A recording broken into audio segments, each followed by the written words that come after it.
परमेश्वर पिता का धन्यवाद करते हैं। फिर से उसने एक नया दिन हमारे जीवन में जोड़ा। ये उसकी महाकरुणा और दया का फल है, हम जानते हैं, क्योंकि उसकी दया अमर है। और इसी कारण से हम प्रतिदिन को आज का दिन कहकर देख पाते हैं। और उसके पीछे परमेश्वर का एक ही उद्देश्य है कि उस जीवित परमेश्वर को हमको जैसा जानना चाहिए वैसा जाने। उसकी जो इच्छा है हमारे लिए, उसको हम अपने व्यक्तिगत जीवन के लिए समझें और देखें कि हम उसकी इच्छा में कहाँ तक हैं, कहाँ तक पहुँचे हैं, क्या उसकी इच्छा हमारे जीवन में पूरा कर पा रहे हैं।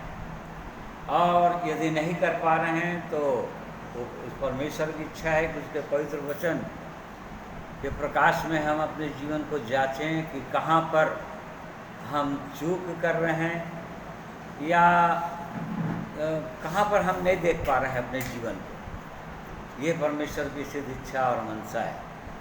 प्रिय भाइयों और बहनों, इसलिए परमेश्वर ने हमको अवसर दिया है, क्योंकि उसने हमको बुलाया है इसी उद्देश्य से कि हम उसके समान हो जाएंगे एक दिन, प्रभु यीशु मसीह के समान होकर उसके संग अनंत काल तक के लिए रहेंगे। और इसलिए वो चाहते हैं कि हम उसकी समानता को धीरे धीरे अंश अंश करके प्राप्त कर पा रहे हैं कि नहीं।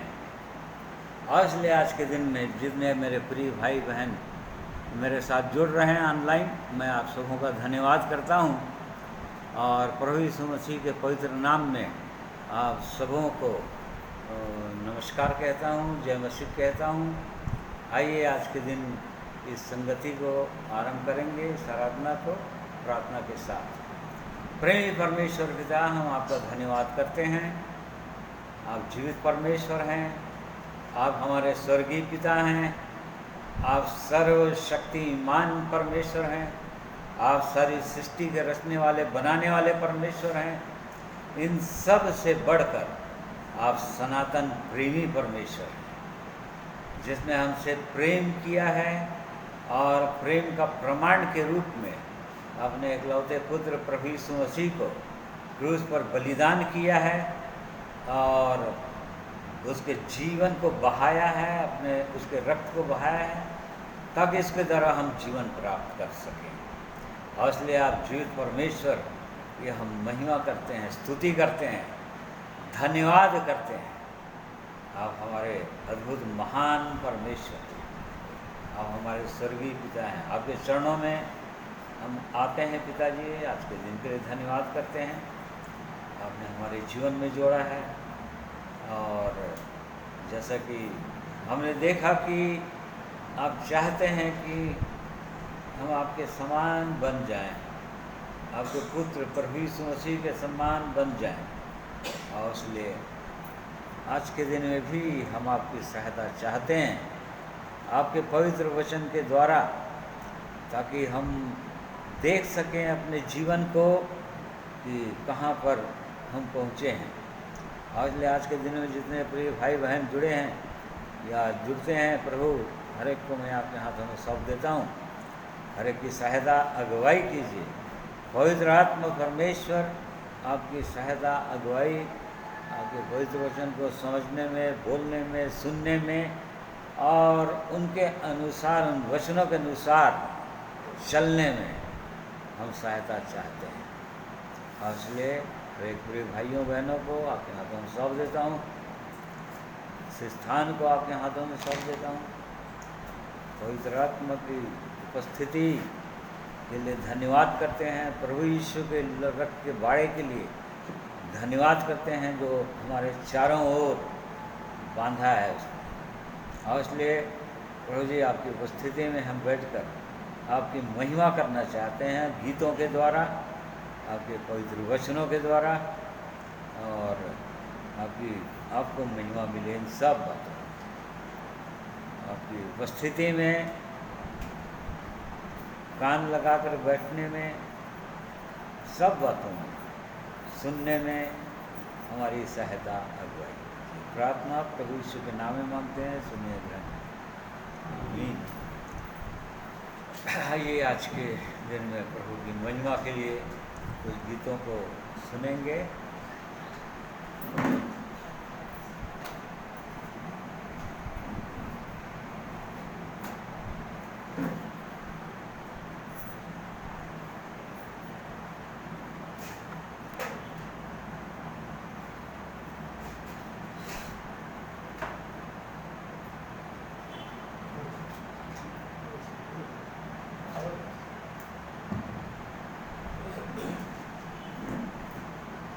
परमेश्वर पिता का धन्यवाद, एक बार फिर से प्रभु ने अवसर दिया कि हम इसकी महिमा कर सकें।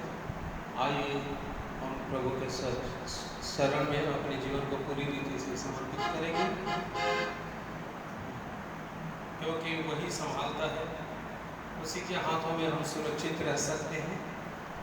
और आज जब हम गीत गाएंगे तो पता चलेगा कि हम कैसे उसके द्वारा से संभाले जा रहे हैं। आइए प्रभु की महिमा में इस गीत को गाएंगे। 103 नंबर का गीत है, संभाल प्रभु जी जीवन के हर पल में।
हर पल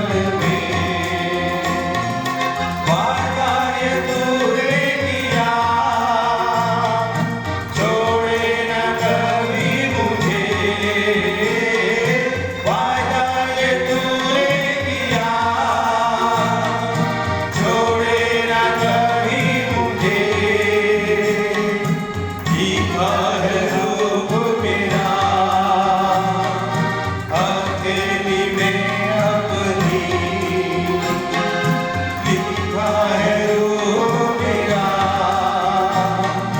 हथेली में अपनी संभाल प्रभु जी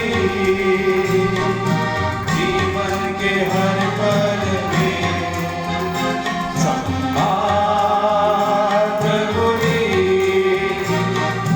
जीवन के हर पल में हे यीशु तेरा ये प्यार वर्णन से है अपार हे यीशु तेरा ये प्यार वर्णन से है अपार हाथों से हाथ मिलाया आसमानी बात से मारा हाथों से हाथ मिलाया आसमानी बात से हमारा संभाल प्रभु जी जीवन के हर पल में संभाल प्रभु जी जीवन के हर पल में अब तक हमको संभाल तूने आगे भी अगुवाई अब तक हमको संभाल तूने आगे भी अगुवाई संभाल प्रभु जी जीवन के हर पल में संभाल प्रभु जी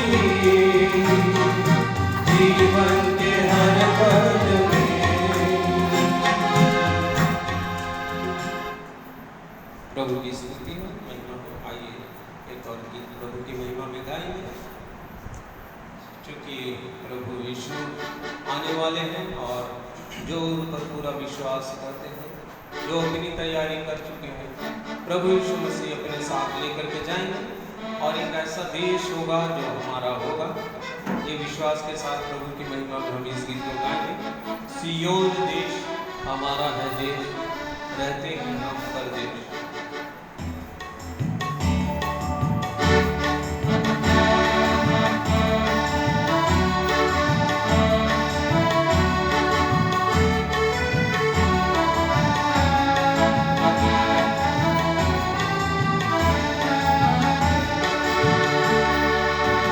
कौन दे हमारा है दे रहते हैं हम परदेश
देश, हमारा है देश, रहते हैं हम परदेश,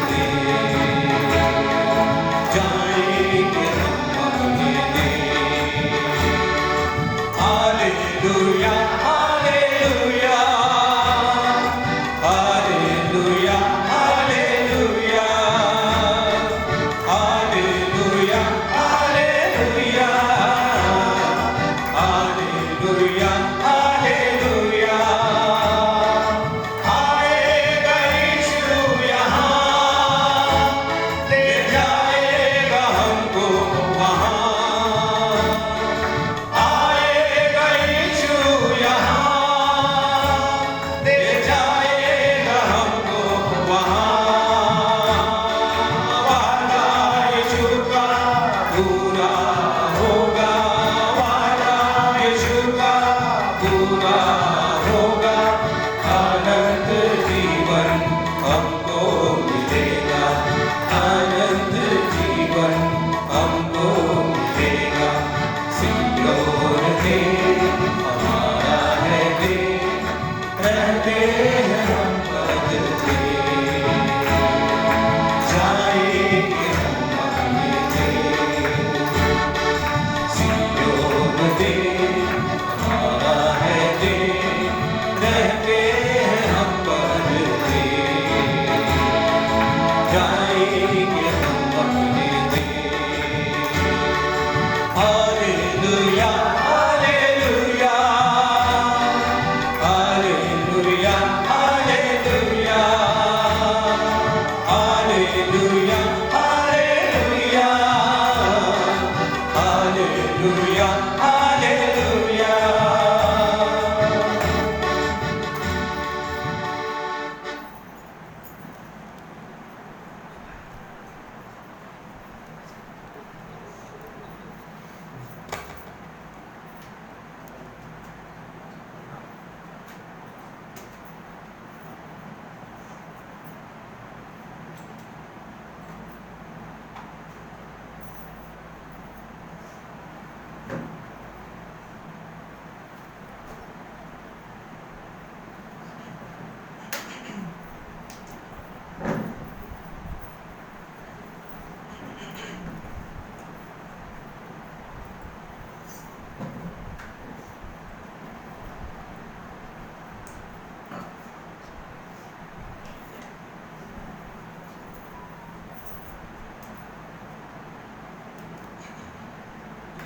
परमेश्वर पिता का धन्यवाद देते हैं। सचमुच में जो गीत हमने भी गाया बहुत ही सुंदर गीत है। सियोन देश, हमारा है देश, जाएंगे हम अपने देश। ये सचमुच में एक धन्य आशा है उन हर एक विश्वासी भाई बहनों के लिए जो सचमुच में परमेश्वर प्रभु यीशु पर विश्वास करते हैं और पूरी खराई और पवित्रता के साथ में अपना क्रूस लेके परमेश्वर के पीछे चल रहे हैं कि सचमुच में एक दिन हम अपने देश जाएंगे। ये देश पवित्र शास्त्र वचन में लिखा है कि यहाँ पर हम परदेसी हैं और एक दिन हम अपने देश जाएंगे। ये सुंदर बात है, बहुत धन्य बात है, धन्य आशा है। और जब हम उस देश में जाने वाले हैं तो उसकी तैयारी हमको अभी संसार में रहते हुए अभी करनी है, और ताकि एक दिन जब प्रभु यीशु मसीह बादलों पर आए तब हम परमेश्वर प्रभु यीशु के साथ में उठा लिए जाएं, या हमारी आँख यहाँ बंद हो तो भी हम परमेश्वर के पास में जाने पाए। इसलिए इस सुंदर धन्य आशा के लिए परमेश्वर पिता का धन्यवाद करता हूँ और एक गीत को गाना चाहता हूँ। गीत के बोल हैं, मैं दाखलता तुम डालियाँ। प्रभु यीशु मसीह ने कहा, ने दृष्टांत दिया कि प्रभु यीशु मसीह ने कहा कि मैं दाखलता हूँ और तुम डाली हो, जब तक तुम मुझ में ना बने रहो तुम फल नहीं ला सकते। तो इसलिए हमें हर समय हर पल परमेश्वर प्रभु यीशु में बने रहना है ताकि हमारे जीवन में फल दिखाई दे। यूहन्ना 15 उसके 8 में लिखा है कि पिता की महिमा इससे होती है कि तुम बहुत सा फल लाओ। इसलिए मेरे प्रियो, हमें हर पल हर क्षण अपने जीवन को जांचना चाहिए कि क्या मेरे जीवन में वो फल नजर आता है। आइए इसमें कुछ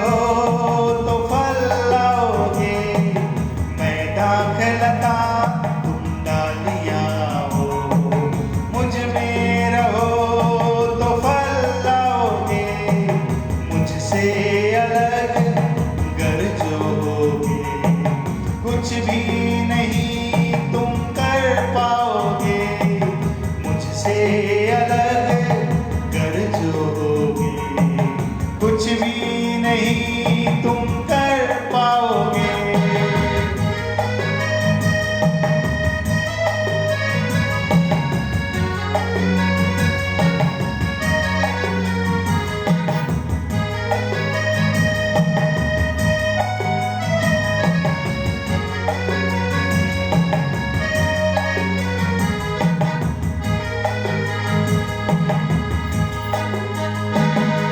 संसार में तुम्हें क्लेश होता है, धाड़स बांधो मैंने जीता इसे है। संसार में तुम्हें क्लेश होता है, धाड़स बांधो मैंने जीता इसे है। अपनी शांति तुम्हें देता हूँ, अपनी शांति तुम्हें देता हूँ, जैसे ये संसार देता नहीं। मैं दाखलता तुम डालियां हो, मुझ में रहो तो फल लाओगे, मुझसे अलग गर जोगे, कुछ भी नहीं तुम कर पाओगे।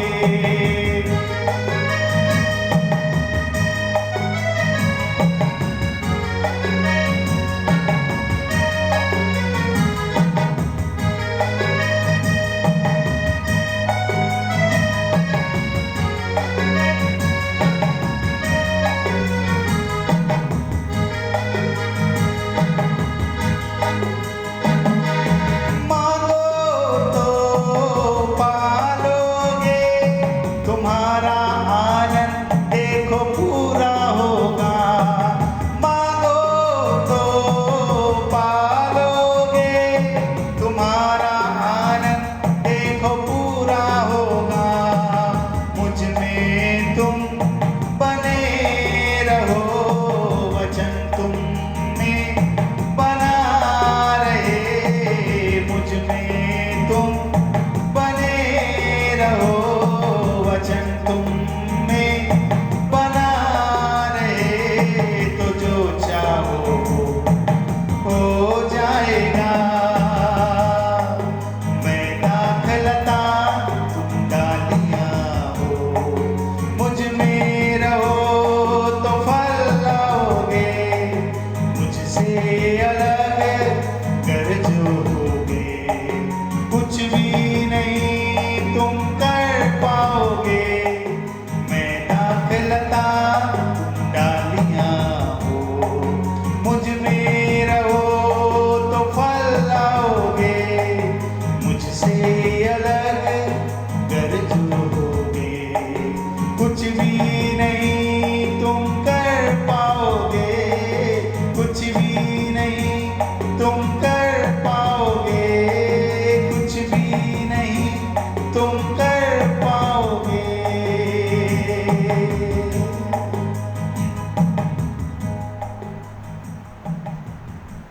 परमेश्वर पिता का धन्यवाद देता हूँ कि सचमुच में परमेश्वर में से हर एक की सहायता करे कि हम हर पल हर क्षण दाखलता से सटे रहें, ताकि परमेश्वर का प्रेम हमें सदैव बना रहे। सब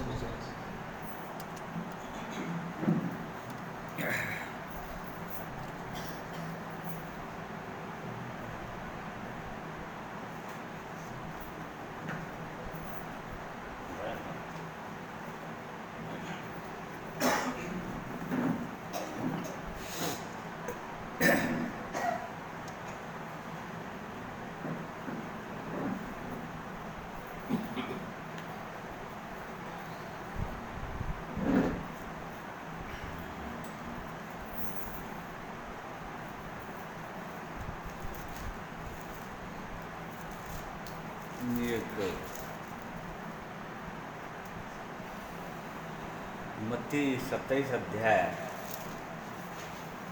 इसका 46 पद।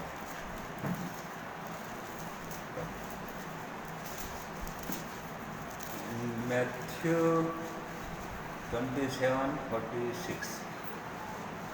मत्ती 27 अध्याय उसका 46 पद। तीसरे पहर के निकट यीशु ने बड़े शब्द से पुकार कर कहा, एली एली लमा शबक्तनी, अर्थात हे मेरे परमेश्वर तूने मुझे क्यों छोड़ दिया। ये क्रूस पर से प्रभु यीशु मसीह द्वारा कहे गए चौथा वाणी था ये, जो क्रूस पर से उसने कहा कि तूने मुझे क्यों छोड़ दिया। घोर अंधेरा छाया हुआ था वहाँ पर, ये प्रभु यीशु ने कहा, हे परमेश्वर तूने मुझे क्यों छोड़ दिया। अब क्या सोचते हैं कि क्यों प्रभु यीशु ने ऐसा कहा होगा, क्यों छोड़ दिया, क्या कारण था छोड़ने का। क्योंकि इससे पहले कभी परमेश्वर ने प्रभु यीशु को छोड़ा नहीं था। जैसे कि यूहन्ना 8 अध्याय उसके 29 पद में हम पाते हैं,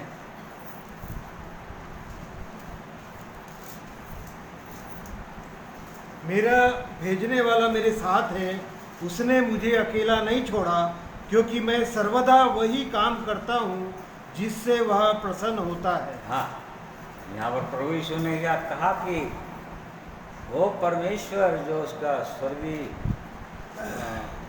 उसका जो पिता था, उसके विषय में प्रभु यीशु ने कहा कि उसने मुझको कभी भी नहीं छोड़ा।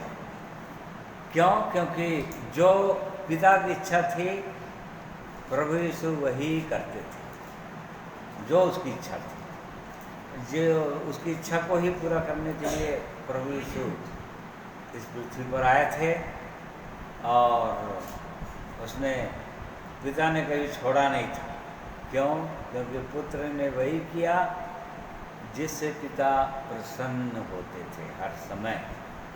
परंतु यहाँ पर हम देख रहे हैं कि क्रूस पर चढ़े हुए प्रभु यीशु बोल रहे हैं कि हे परमेश्वर तूने मुझे क्यों छोड़ दिया। यहाँ पर जो संबोधन भी कर रहे हैं पिता नहीं कर रहे हैं, हे पिता तूने मुझे क्यों छोड़ दिया, ऐसा नहीं बोल रहे हैं। यहाँ बोल रहा है हे परमेश्वर तूने मुझे क्यों छोड़ दिया। क्यों ऐसा? इससे पहले कभी कहीं पर भी आप नहीं पाओगे कि प्रभु यीशु ने उस परमेश्वर को हे परमेश्वर कहा होगा। हर समय उसको पिता कहकर ही पुकारते थे प्रभु यीशु। परंतु तो यहाँ पर हे परमेश्वर बोल रहा है, हे परमेश्वर। इसका मतलब ऐसे जैसे संसार का वो परमेश्वर है, सृष्टिकर्ता होने के नाते सबका परमेश्वर है, उसने उसको छोड़ दिया था। मतलब वो संबंध टूट गया था। काहे के कारण से? एक ही कारण से, पाप। क्यों? क्योंकि 2 कुरिन्थी 5:20 पद में हम पढ़ते हैं, 21 पद में, तो हमारे लिए परमेश्वर ने पाप ठहरा दिया। देखो, पाप ठहरा दिया उसको क्रूस पर। जैसे ही गया, जैसे ही उसने वो प्याला पिया जिसके विषय में प्रभु यीशु ने कहा था कि हे पिता, और बोल रहा है कि हे पिता यदि हो सके तो ये प्याला मुझसे हट जाए, और परंतु तो भी तेरी इच्छा नहीं। क्यों ऐसा कहा था? क्योंकि वो जान रहा था कि ये प्याला जो है पाप का प्याला है, मतलब मनुष्य के पाप को अपने ऊपर लेने वाला था, और इसलिए वो जानता था कि वो परमेश्वर पापी से तो प्रेम करता है, वो बहुत ज़्यादा, कैसो भी पापी से वो प्रेम करता है, परंतु पाप से घृणा करता है। पापी से प्रेम करता है परमेश्वर, परंतु पापी से घृणा करता है, पाप से घृणा करता है, पापियों से प्रेम करता है, और लेकिन पाप से प्रेम नहीं करता हो। तो फिर क्या कारण है कि लोग पाप में डूबे हुए हैं, और उसके बाद जो परमेश्वर पाप से घृणा करता है वो देख नहीं सकता पाप को। उसकी आंखें इतनी पवित्र है कि वो बुराई को देख भी नहीं सकता। उसकी आंखें इतनी पवित्र है, उस परमेश्वर की आंखें, परंतु कैसे वो फिर बुराइयों को देख रहा है मनुष्य की? जो पाप से घृणा करने वाला परमेश्वर, क्योंकि वो पापियों से प्रेम करता है। वो अद्भुत महान परमेश्वर है। वो सौरभ को चेयर पीछे ले आओ।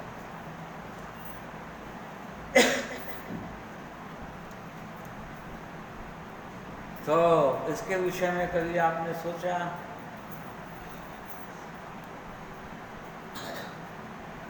पाप से घृणा करता है, हमेशा याद रखेंगे।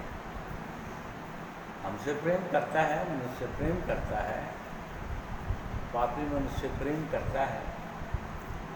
केवल एक ही कारण से वो बने रहने देता है, जैसे कि अपन गीत गा रहे थे, हे परमेश्वर हमें संभाल, और विभिन्न परिस्थितियों में तूने हमको संभाला है आज तक। ये सही है, हर एक परिस्थितियों में उसने हमको संभाल लिया है। भयंकर रोग बीमारी में संभाल लिया है, भयानक रीति से मृत्यु शैया में आ चुके थे, वहाँ से निकाल लिया है, कई बार एक्सीडेंट से बचा लिया। क्यों?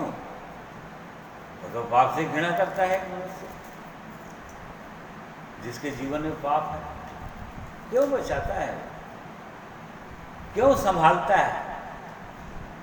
कई लोग इसी को नहीं समझ पाते हैं, और इसी को समझते हैं कि देखो परमेश्वर हमारी सुनता है, या मुझसे प्रेम करता है, या मैं उसकी इच्छा के अनुसार चल रहा हूँ।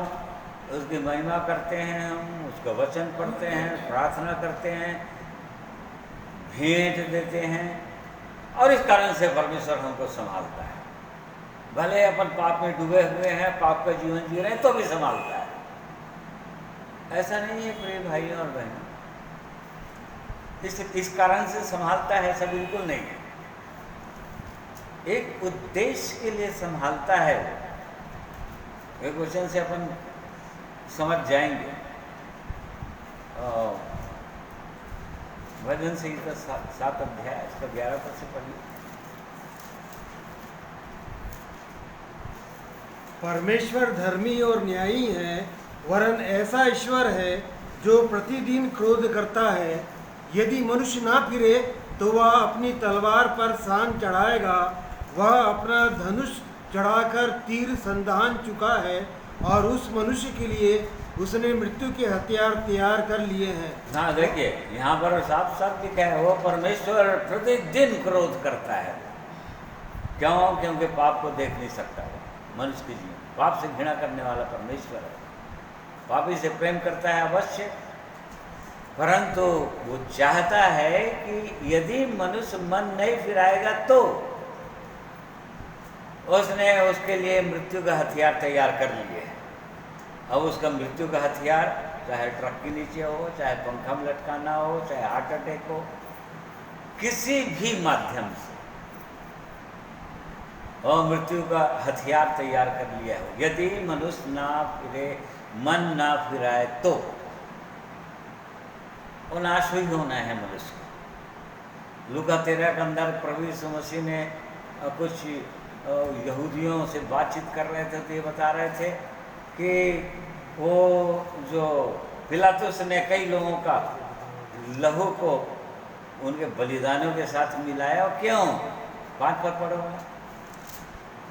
मैं तुमसे कहता हूँ कि नहीं, परंतु यदि तुम मन ना फिराओगे तो तुम सब भी इसी रीति से नष्ट होगे। 3 पद। मैं तुमसे कहता हूँ कि नहीं, परंतु यदि तुम मन ना फिराओगे तो तुम सब भी इसी रीति से नष्ट हो गए। हाँ, वो लोग पूछ रहे थे प्रभु यीशु से, क्या प्रभु यीशु, जो गुम्मट 18 लोगों पर गिर गया, शीलो का गुम्मट, और वो लोग दब के मर गए, वो लोग बहुत ज़्यादा पापी लोग थे क्या? या पिलातुस जिनको कटवा दिया, मरवा डाला, क्या वो लोग बहुत ज़्यादा पापी लोग थे क्या? प्रभु यीशु से पूछ रहे थे। प्रभु यीशु ने कहा क्या? नहीं, वो लोग बहुत ज़्यादा पापी लोग थे, ऐसा कुछ नहीं है। उसने कहा यदि तुम भी मन नहीं फिराओगे तो इसी तरह से मारे जाओगे। देख, परमेश्वर एक समय तक एक मनुष्य के लिए धीरज धरता है। क्यों? क्योंकि वो धीरजवंत परमेश्वर है। विलंब उसका क्वालिटी है, उसका गुण है। वो धीरजवंत परमेश्वर है, सहनशील परमेश्वर है। वो मनुष्य के पापों को सहता है, एक लिमिट तक, एक सीमा तक सहता है। विलंब से क्रोध करने वाला, और प्रतिदिन उसका क्रोध भड़कता है मनुष्य के जीवन, और प्रतिदिन क्रोध करता है। हमने पढ़ा वचन में, तो प्रतिदिन क्रोध करता है। उसके बाद भी लोग आज पापों में डूबे हुए हैं, हत्यारे लोग घूम रहे हैं, और दुनिया भर के नाना प्रकार के पाप में डूबे हुए लोग बहुत अच्छे से शान से जी रहे हैं। तो भी परमेश्वर कैसे परमेश्वर है वो? तो प्रिय भाइयों, क्योंकि वो संसार से प्रेम करता है, जगत से प्रेम करता है, मनुष्य को अवसर देना चाहता है एक समय तक। देखो, एक समय तक अवसर देता है, और उसके बाद वो जब देखता है कि नहीं, ये व्यक्ति को मैंने बहुत समय दे दिया परंतु मन नहीं फिराया, वो धीरजवंत परमेश्वर है ना। नूह के समय में परमेश्वर को सारी पृथ्वी को नाश करना था, सारे प्राणियों को नाश करना था, परंतु उसके बावजूद उसने 120 वर्ष तक अवसर दिया था मनुष्य। 120 वर्ष। उस समय के लोग 900 से अधिक वर्ष जीते थे, और इसलिए उसकी तुलना में यदि अभी के समय में अपन कैलकुलेट करें तो आज मनुष्य मान लो मैक्सिमम 100 साल भी जीता है, तो कितने साल होता है? 10 साल समझो। अभी के समय उतना अवसर दिया उसने, 120 साल, अभी के लोगों को 10 साल, क्योंकि उसके बाद जल प्रलय से नाश करना था मनुष्य को। तो देखो, परमेश्वर कितना धीरजवंत परमेश्वर, कितना सहनशील परमेश्वर है। उसके पीछे उसका उद्देश्य ये था, अपने जन नूह के द्वारा प्रचार करवा रहा था वो, और वो धर्मी नूह, धर्म का प्रचारक नूह लिखा है पतरस की पत्नी में, धर्म का प्रचारक नूह, वो प्रचार किए जा रहा है 120 वर्ष तक। उतने वर्ष तक लोगों का अवसर दिया परमेश्वर मन फिराने के लिए, परंतु मन नहीं फिराए, और अचानक परमेश्वर का न्याय दंड आ गया उनके बीच में, इस जीवन में सब नाश हो। ऐसे ही वो परमेश्वर, ऐसा मत समझिए कि प्रेमी परमेश्वर है इसलिए हम पाप में डूबे हैं और पाप करते ही जा रहे हैं, और कभी वो हमसे प्रेम करता है, संभालते ही रहेगा, ऐसा कुछ नहीं। इस बात को जानना चाहिए। यहाँ पर जो प्रभु यीशु ने कहा, हे परमेश्वर, तूने मुझको क्यों छोड़ दिया, बड़े दर्द के साथ बोल रहा था। वो जान रहा था कि प्याला लूंगा, जैसे ही मनुष्य का पाप को अपने ऊपर लूंगा, वो पिता के साथ मेरा संबंध टूट जाएगा, वो मुझको छोड़ देगा। ऐसे ही तो एक समय के लिए देखिए, अभी भी परमेश्वर ने उनको छोड़ा नहीं है, पूरी रीति से छोड़ा नहीं है, अवसर दे रहा है। वो तो छोड़ेगा तब जब सांस टूट जाती है, तब छूट जाता है मनुष्य हमेशा के लिए, परमेश्वर से अलग हो जाता है वो हमेशा के लिए। अभी तो परमेश्वर अवसर दे रहा है मनुष्य को, उसको बुला रहा है, आ जाओ मेरे पास। तो इसका मतलब परमेश्वर की दृष्टि में पाप कितना गंभीर है, इस वचन से इस बात को हम समझ सकते हैं। पाप के कारण से, क्योंकि यीशु ने पापों को ले लिया मनुष्य के, और पिता ने उसको छोड़ दिया, अब उसका संबंध टूट गया यहाँ पर। इसलिए बोल रहा है परमेश्वर, जैसे कॉमन मनुष्य होता है, पापों में डूबा हुआ मनुष्य, उनका वो केवल परमेश्वर है, पिता नहीं है। पिता तो तब बनता है जब एक व्यक्ति उससे उत्पन्न होता है, तब। तो कितना गंभीर है वो परमेश्वर जो एक मनुष्य से प्रेम करता है, और कितना गंभीर होगा जो वो परमेश्वर सदा के लिए मनुष्य को छोड़ देता है। जैसे ही प्राण छूटता है मनुष्य का, सदा काल के लिए वो परमेश्वर से छूट गया, अलग हो गया, और परमेश्वर से कभी मिलेगा नहीं, न्याय के दिन मिलेगा बस, और उसके बाद अनंत आग में चला जाएगा। तो पाप कितना गंभीर है, इस वचन से, इस वाणी से वो परमेश्वर बताना चाह रहा था मनुष्य को। और वो प्रभु यीशु पिता से एक क्षण के लिए भी अलग नहीं होना चाह रहा था, क्योंकि पूरा डिपेंडेंसी पर पिता के साथ था उसका। वो हर समय पिता को जो काम करते देखता था वही करता था, जो उसको बोलते सुनता था वही बोलता था इस पृथ्वी पर लोगों से। जहाँ पिता उसको जाने के लिए बोलता था वही जाता था। पूरा समय 24 आवर्स पिता के साथ था, पिता पर डिपेंड था, पिता पर निर्भर था, और इस कारण से एक पल के लिए उस पिता से अलग होना नहीं चाह रहा था। अब सोच कर देखिए, अपने जीवन से सोच कर देखिए, आज बहुत सारे लोग ये सोचते हैं कि हम पाप में डूबे हैं, वो पिता हमसे वो प्रेम करता है बहुत, और वो हमको कभी छोड़ेगा नहीं। सही बात है, पिता नहीं छोड़ेगा, वो देख रहा है वो, परंतु मनुष्य अलग हो जाता है वो पिता से। और इसलिए सोचना चाहिए, जैसे मनुष्य के जीवन में एक पाप भी हुआ, तो आप इस बात को समझ जाना चाहिए कि विश्वासी को तो पिता ने उसको छोड़ दिया। क्यों? क्योंकि आदम ने एक ही पाप किया था और पिता ने उसको छोड़ दिया, और परमेश्वर से अलग हो गया। एक पाप, केवल एक पाप, एक आज्ञा नहीं मानी, और पिता से अलग हो गया। क्या सोचते हैं? एक पाप परमेश्वर से अलग कर देता है मनुष्य को, परंतु इस बात को विश्वासियों को समझना चाहिए। और इसलिए एक पाप भी यदि हो जाए तो तुरंत उसके साथ मेल करना चाहिए, उस पिता के साथ। प्रभु यीशु मसीह के लहू के द्वारा वो उपलब्ध करा दिया है, क्योंकि वो हमसे प्रेम करता है इसलिए।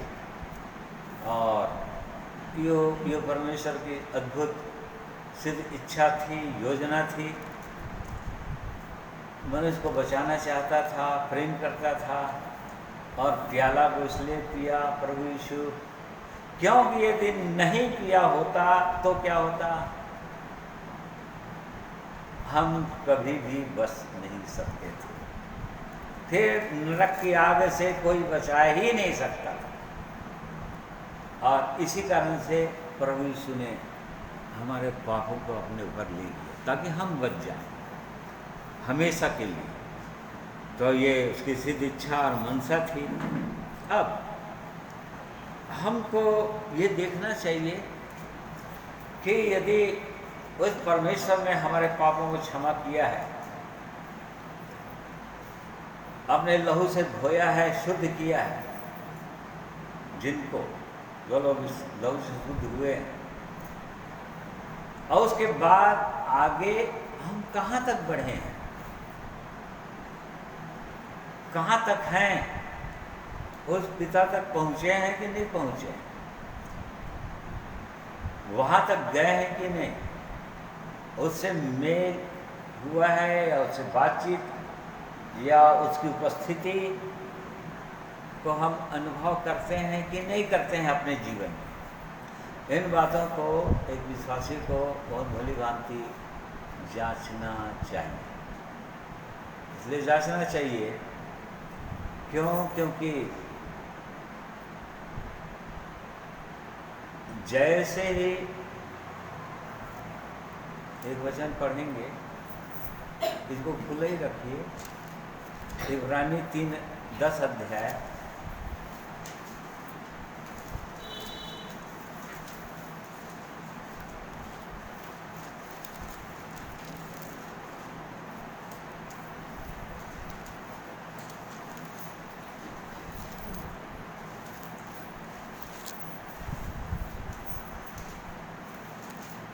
तो उसका 19 पद से पढ़िए बोले एक बार। इसलिए हे भाइयों, जब हमें यीशु के लहू के द्वारा उस नए और जीवते मार्ग से पवित्र स्थान में प्रवेश करने का हियाव हो गया है, जो उसने पर्दे अर्थात अपने शरीर में से होकर हमारे लिए अभिषेक किया है, और इसलिए कि हमारा ऐसा महान याजक है जो परमेश्वर के घर का अधिकारी है, तो आओ हम सच्चे मन और पूरे विश्वास के साथ और विवेक का दोष दूर करने के लिए हृदय पर छिड़काव लेकर और देह को शुद्ध जल से धुलवा कर परमेश्वर के समीप जाएं। हाँ बस, तो यहाँ पर कहाँ आने के लिए बोल रहा है,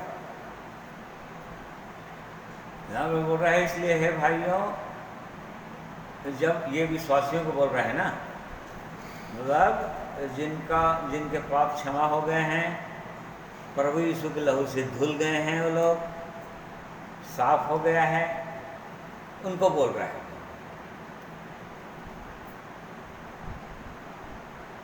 जीवित और नए मार्ग, जीवते मार्ग से पवित्र स्थान में प्रवेश करने का हियाव हो गया है।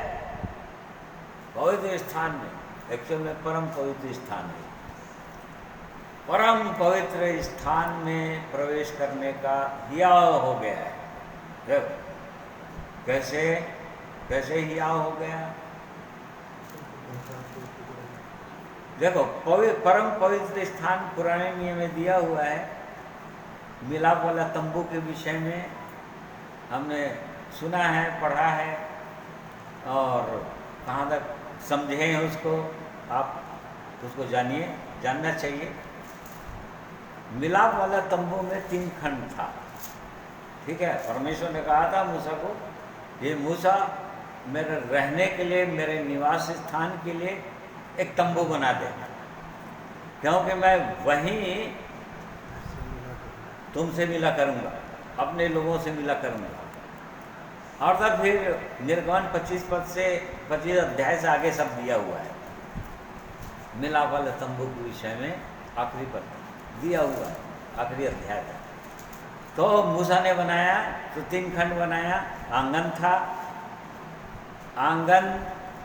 आंगन में एक ही द्वार था, और उसके बाद वेदी थी, यज्ञ वेदी था, जिसमें जो भी पाप करता था या जो भी अपराधी होता था, कोई भी अपराध किया, वो अंदर प्रवेश करता था और मिलाप वाले तंबू के अंदर। और उसके बाद कोई न कोई पहले तो याजक के पास जाता था, याजक बोलता था तुमने क्या अपराध किया, उसके अनुसार उनको बताता था कि तुमको भेड़ लाना है, बकरी लाना है, मेढ़ा लाना है, क्या लाना है। उसके अनुसार वो कोई भी बलिदान लाता था, जीवित बलिदान, वो उसके विषय में हम जानते हैं, एक्चुअल में उसको अपन नहीं देख रहे हैं, डिटेल में उसको नहीं देख रहे। तो उसके बाद वो यज्ञ वेदी था, जहाँ पर बलिदान करता था, और उसके द्वारा एक मनुष्य का अपराध टाइम दी कुछ समयों के लिए, जब तक फिर से उसके जीवन में अपराध ना हो जाए तब तक के लिए क्षमा होता था। उसके बाद आंगन में एक हौदी था जिसमें जल भरा रहता था, और जो ये यज्ञ वेदी जो वेदी था क्रूस का दर्शन है, क्रूस को दिखाता है जहाँ पर प्रभु यीशु मसीह वो मनुष्य के लिए निर्दोष मेमना बना और बलिदान हो गया, लहू बहा दिया, और जो लोग उस लहू में अपने आप को धो लिए उनके पाप क्षमा हो जाते हैं, उनके अपराध क्षमा हो जाते हैं, पाप क्षमा। ये दिखाता है। फिर हौदी था जो जिसमें जल भरा रहता था, और इसमें लोग अपने आप को देखते थे, अपने चेहरे को भी देखते थे, धोते थे। ये बपतिस्मा को दिखाता है, पानी वाला बपतिस्मा का वो प्रतीक है। फिर उसके बाद ये आंगन में था जो लोग देख सकते थे, पूरा घिरा नहीं था वो आंगन, जो घिरा नहीं था, ऊपर से पर्दा नहीं था, लोग देख सकते थे। बाहर बाहर तो तंबू था, घेरा था, परंतु तो देखा जा सकता था, ऊपर से देखा जा सकता। फिर उसके बाद जो तंबू बोल रहा है प्रभु, वो तंबू था जो 2 खंड का था। पहले खंड में केवल याजक लोग जा सकते थे, मतलब जिनका पाप अपराध क्षमा हो गया, पाप ढक गया बलिदान के लहू के द्वारा, और उसके बाद जिन्होंने वो हौदी में अपने चेहरे को देख लिया, अपने हाथ उसको शुद्ध कर लिया, मतलब बाहरी रीति पुराने नियम में बाहरी तौर से लोग शुद्ध हो गए, बाहर का जीवन अच्छा हो गया। उसके बाद जो केवल याजक लोग जा सकते थे, दूसरे लोग नहीं, कॉमन मनुष्य नहीं जा सकता था, साधारण मनुष्य कोई नहीं जा सकता था, केवल लेवी के गोत्र के लोग ही जा सकते थे, जो लोग याजक और महायाजक चुने जाते थे। तो देखो, पहला तंबू के अंदर वो ढका हुआ था बुरी रीति से, उसको कोई नहीं देख सकता था, मतलब अंदर का जीवन। आंगन जो है शरीर को दिखाता है, मनुष्य के शरीर मनुष्य देख सकता है। पवित्र स्थान भीतर को दिखाता है, प्राणी के जीवन को दिखाता है, सोल लाइफ, प्राण का जीवन उसको दिखाता है, उसको कोई नहीं देख सकता क्योंकि अंदर है। उसके अंदर था दीवट था एक, जिसमें जो पवित्र आत्मा जिसके जीवन में आ गया, जलते रहता था दीवट, हर समय जलते रहता था, प्रकाश देते रहता था अंदर में। फिर उसके बाद में 100 ब्रेड था, मतलब रोटियां थी, जहाँ पर जो दिखाता है कि परमेश्वर के वचन को पढ़ते हैं, परमेश्वर के वचन को पढ़ते हैं। आज एक हर विश्वासी जो उसमें आज वहाँ तक पहुँच गया, अब तो सभी लोग याजक हो गए ना।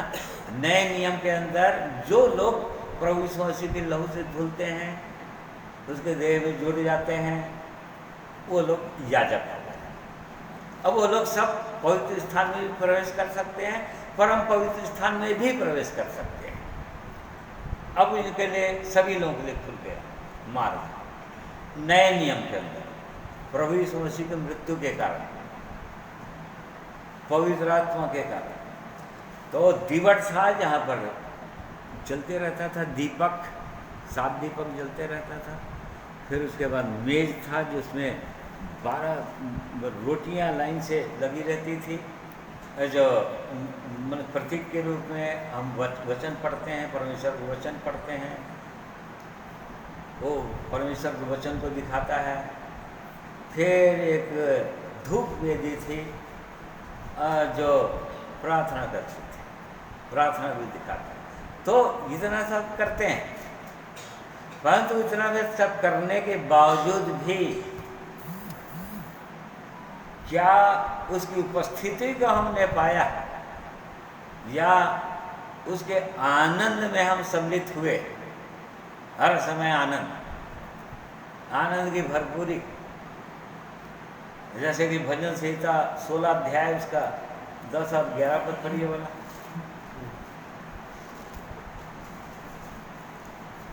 क्योंकि तू मेरे प्राण को अधोलोक में ना छोड़ेगा, ना अपने पवित्र भक्त को सड़ने देगा। तू मुझे जीवन का रास्ता दिखाएगा, तेरे निकट आनंद की भरपूरी है, और तेरे दाहिने हाथ में सुख सर्वदा बना रहता है। हाँ, ये किसके लिए लिखा है? किसके लिए लिखा है?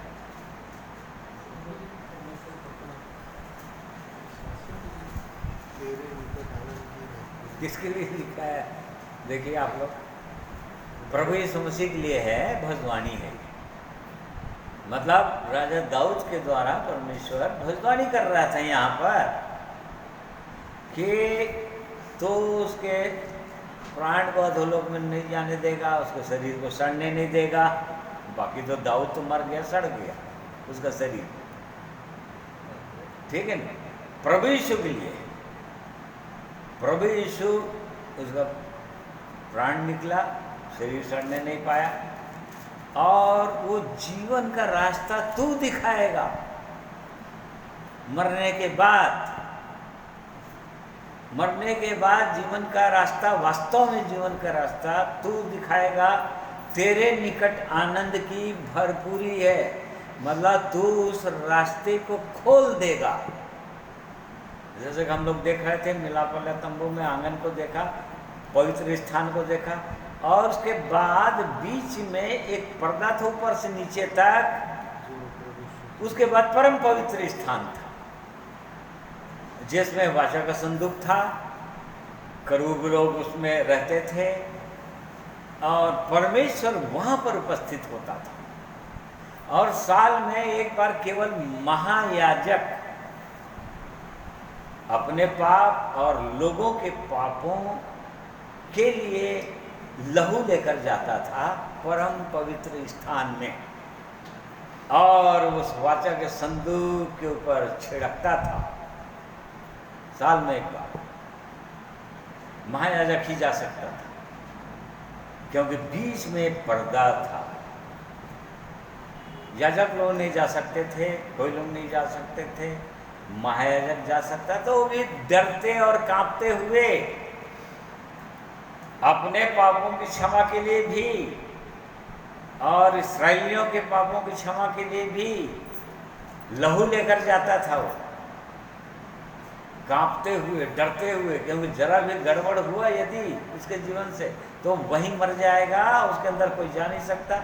उसके छोर में कपड़े में रस्सी लगा रहता था ताकि, और घंटी लगा रहता था ताकि ये पता चले याजकों को कि घंटी बजना बंद हुआ मतलब मर गया, कुछ न कुछ उसने गड़बड़ कर दिया वहाँ जाके, और वो लोग तो जा नहीं सकते, इसलिए रस्सी से खींचते थे उसको, डेड बॉडी। इसलिए तो देखिए हम लोग इस चीज़ को नहीं देख रहे हैं, मेन चीज़ अपन देख रहे हैं कि प्रभु यीशु ने, प्रभु यीशु के विषय में लिखा है, वो हमको जीवन का रास्ता दिखाएगा। इब्रानी 10 अध्याय में हमने पढ़ा कि एक विश्वासी को अपने जीवन को जांचना है कि क्या वास्तव में वो आनंद की भरपूरी मिला, क्या उसकी उपस्थिति में हम पहुंचे कि नहीं पहुंचे। ये तो सब कर रहे हैं, देह में जुड़ गए, पवित्र आत्मा भी हमने अनुभव किया उस समय, मतलब तेल दीपक मान लो जल भी रहा है, प्रकाश भी दे रहे हैं, वचन रोज पढ़ रहे हैं, प्रार्थना रोज कर रहे हैं, परंतु क्या वो आनंद की भरपूरी को पाए। परंतु उसके बाद भी चिड़चिड़ा रहे हैं, कुड़कुड़ा रहे हैं। बहुत से विश्वासियों के अंदर लालच भरा हुआ है, बहुत से विश्वासियों के अंदर भयंकर वाला क्रोध भरा हुआ है, बहुत से लोग एक दूसरे से बुरा मान जाते हैं, थोड़ा भी कुछ कहें तो बुरा मान जाते हैं। ये सब कर रहे हैं, परम पवित्र स्थान में हैं, याजक के रूप में हैं, वचन पढ़ रहे हैं, प्रार्थना कर रहे हैं, दिया जल रहा है, बहुत लोगों का भले टिमटिमाते हुए जल रहा है, या बहुत लोगों का बुझ गए, वो भी पता नहीं उनको।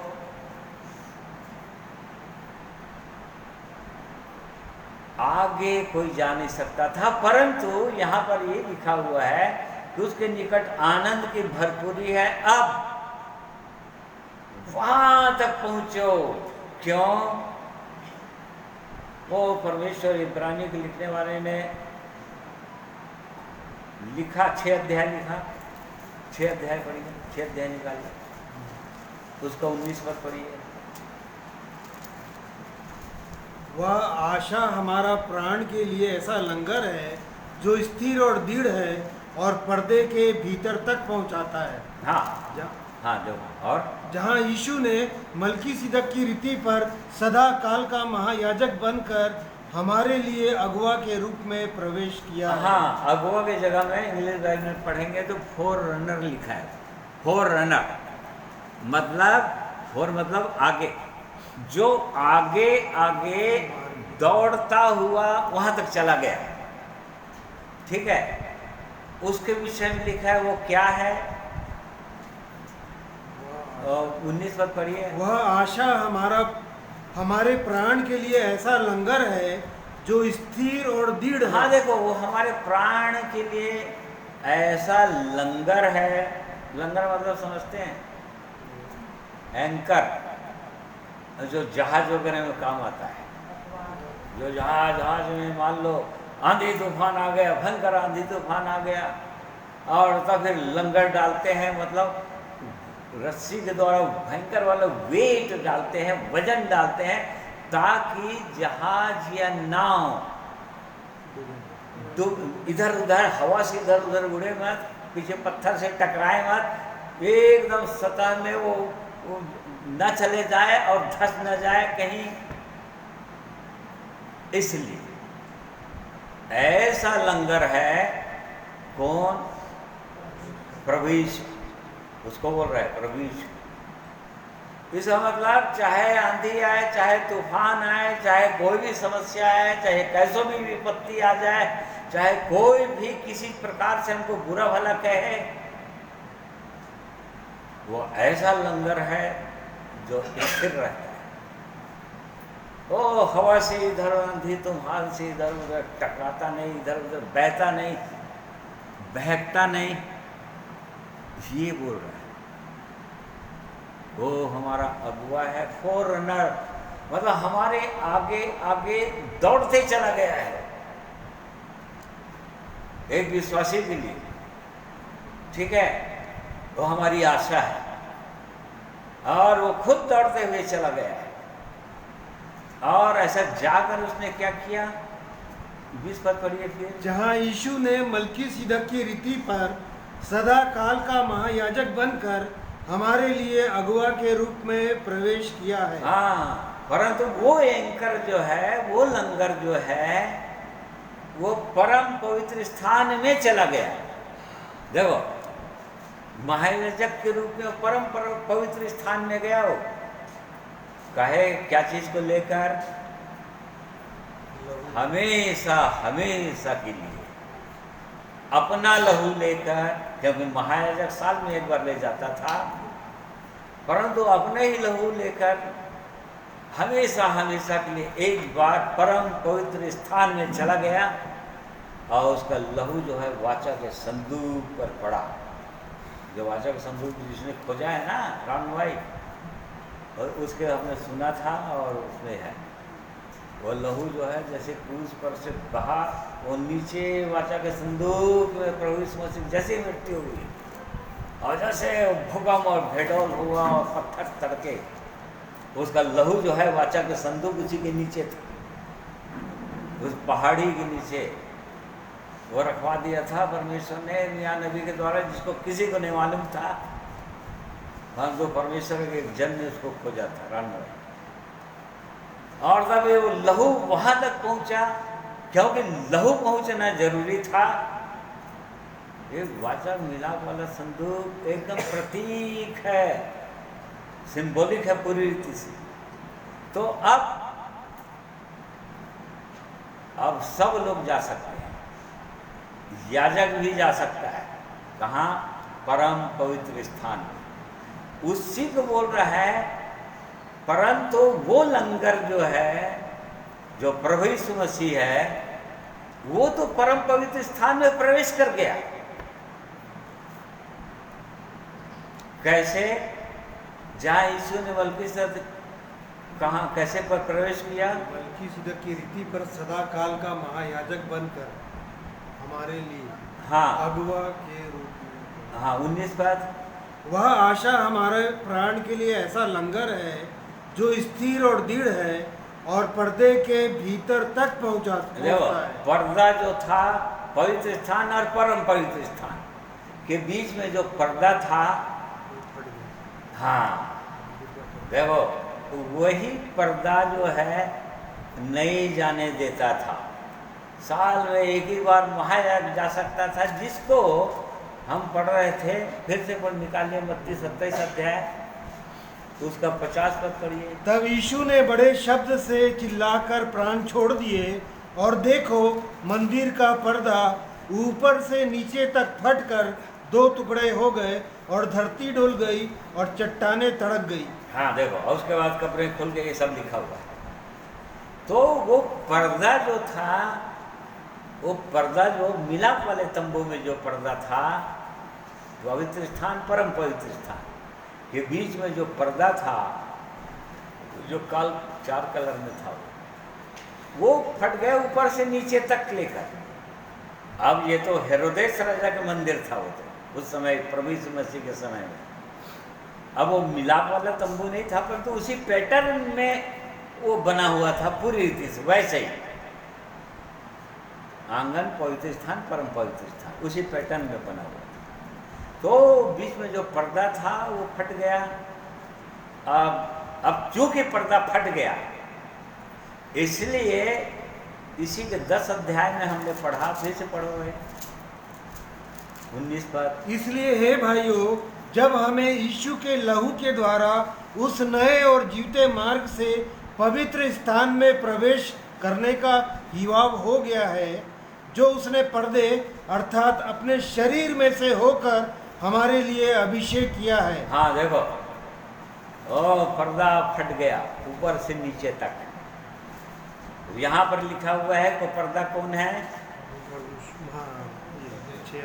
हाँ कौन है वो? वह आशा हमारे प्राण के लिए नहीं इसी का 20 पर 19। जहाँ यीशु ने मलकीसिदक की रीति पर इसका 20 उसने पर्दे अर्थात अपने शरीर में से होकर और हमारे लिए अभिषेक कर दिया। तो क्या चीज़ को अभिषेक किया? क्या चीज़ हुआ वहाँ पर? पर्दा क्या चीज़ फटा? शरीर शरीर शरीर अपनी इच्छा नहीं,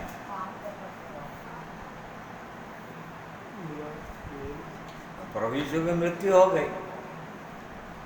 अभी हमारे लिए पर्दा क्या है? एक मनुष्य के लिए पर्दा क्या है?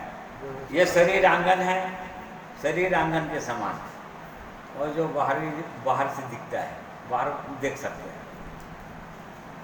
फिर हमारा जो प्राण है वो पवित्र स्थान है, और जो हमारी आत्मा है, हृदय, वो परम पवित्र स्थान है। वहीं पर यदि परमेश्वर से मिलना है, परमेश्वर को आना है, तो वहाँ आएगा, वहाँ से बातचीत करेगा। तो पर्दा क्या चीज़ है फिर?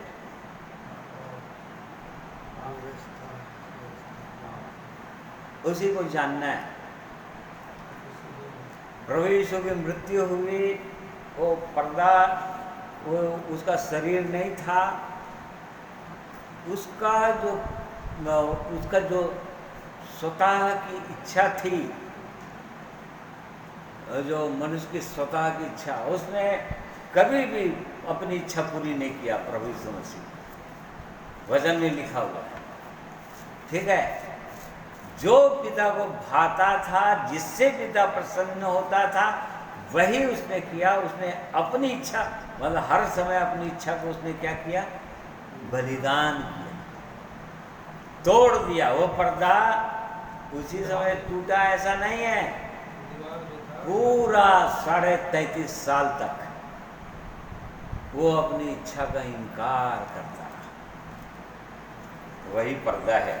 आज मनुष्य के जीवन में प्राण मतलब प्राणिक मनुष्य, जैसा कि हम लोग पढ़ते हैं, शारीरिक मनुष्य, प्राणिक मनुष्य और आत्मिक मनुष्य।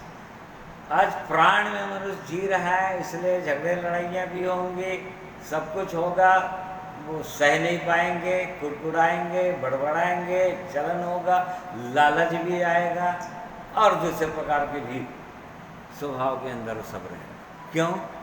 क्योंकि वहाँ तक पहुँचे नहीं। वो पर्दा जो है फट चुका है, जो प्रभु यीशु मसीह ने जो हमारे लिए तैयार कर दिया। अब वहाँ तक पहुँच सकते हैं कब? जब हमारे जीवन में जो पर्दा है, परमेश्वर की इच्छा को पूरा करने के लिए वो रुकावट क्या चीज़ है? हमारी इच्छा। क्या है?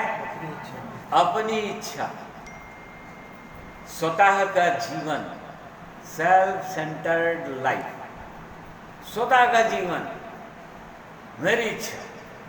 प्रभु यीशु ने कहा, हे पिता, मेरी इच्छा तेरी ही इच्छा पूरी होगी।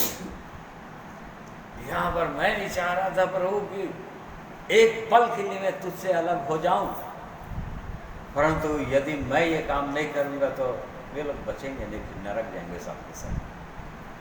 तो फिर कैसे होगा? तो प्रभु यीशु ने कहा, नहीं पिता, तो फिर मैं तेरी इच्छा पूरी होगी, क्योंकि मैं इनसे प्रेम करता हूँ, आप इनसे प्रेम करते हैं और इसलिए वो बचाना चाहता है। तो प्रिय भाइयों बहनों, ये बोल रहा है कि अब वो जीवन आगे वहाँ तक बढ़ो, अब केवल वहीं तक मत रहोगे। वचन पढ़ना है, बाइबल पढ़ते हैं, प्रार्थना करते हैं, भेंट देते हैं, और आगे भी बढ़िए। अब क्रूस का जीवन हो, अपनी इच्छाओं का इनकार करने का जीवन हो। जो पर्दा है वही पर्दा है, जो परम पवित्र स्थान में अर्थात आत्मा में मिलाप होगा, ऐसा करके हमें गीत गाते हैं ना। परमेश्वर का मिलाप कहाँ पर होगा हमारे साथ? आत्मा। परंतु वहीं तक नहीं पहुँचने दे रहा है हमारी इच्छा। मनुष्य का मैं, अभिमान, अहंकार, ये मनुष्य को वहां तक पहुंचने नहीं दे रहा है, क्योंकि उसी को क्रूस पर चढ़ाना नहीं चाह रहा है, उसी के लिए मरना नहीं चाह रहा है। परंतु यहाँ पर परमेश्वर का वचन बोल रहा है, देखिए वो दृढ़ और स्थिर, वो वहां तक पहुंच गए बोल रहा है। इसीलिए अपन इब्रानी 12 अध्याय में क्या पढ़ते हैं? 11 अध्याय में पूरा दिया है, विश्वास से विश्वास से विश्वास से हनोक स्वर्ग उठा लिया गया विश्वास के कारण, क्योंकि उसने परमेश्वर को प्रसन्न कर दिया। नूह ने जहाज बनाया, अपने परिवार को, अपने परिवार को बचा लिया।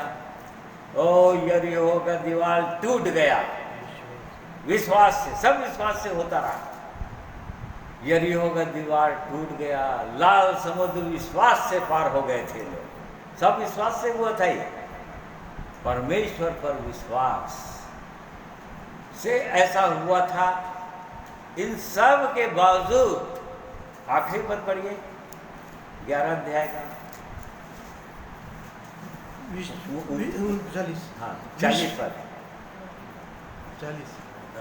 हाँ 39 और 40। विश्वास ही के द्वारा इन सब के विषय में अच्छी गवाही दी गई, तो भी उन्हें प्रतिज्ञा की हुई वस्तु ना मिली, क्योंकि परमेश्वर ने हमारे लिए पहले से एक उत्तम बात ठहराई कि वे हमारे बिना सिद्धता को ना पहुँचे। हाँ देखो, परमेश्वर ने हमारे लिए नए नियम के विश्वासियों के लिए एक उत्तम, इनसे भी उत्तम, पुराने नियम के लोगों से भी उत्तम, उन्होंने सिंह के मुंह को बंद किया, लाल समुद्र पार किए, तलवार से बच निकले वो लोग, बहुत सारे लोग आग से निकल गए, वो लोग आग जला नहीं सका उनको। परंतु अब उनसे भी उत्तम क्या होगा? उनसे उत्तम ये नहीं कि अब सिंह के मुंह में जाएंगे और सिंह से बच जाएंगे। हजारों लाखों प्रभु यीशु मसीह के लोग पहली सदी में और स्टेडियम में सिंहों के कवर हो गए, वो हड्डियों समेत चबा के खाली हो गए, आग से जला दिए गए। तो ये कैसे क्या उत्तम हो गया हमारे लिए। अब इसके बाद प्रभु यीशु के विषय में लिखा है, अब बिल्कुल जिस प्रकार से प्रभु यीशु विश्वास से प्रभु यीशु लज्जा की चिंता ना करते हुए क्रूस का दुख सह लिया और हमारे लिए वो दौड़ को हमारे आगे आगे दौड़ते दौड़ते पिता के पास पहुंच गया। जो आनंद उसके सामने रखा हुआ था, क्या था वो आनंद? ये लिखा हुआ है ना 34वें पद में, दूसरे पद में, उस आनंद के लिए जो उसके आगे धरा था। क्या आनंद था उसके आगे? क्या था उसके आगे? ओ आनंद, अर्थात वो स्वर्ग का परमेश्वर पिता, पिता की उपस्थिति, पिता की भरपूरी, वो आनंद, हमेशा का आनंद, वो उसके लिए रखा था।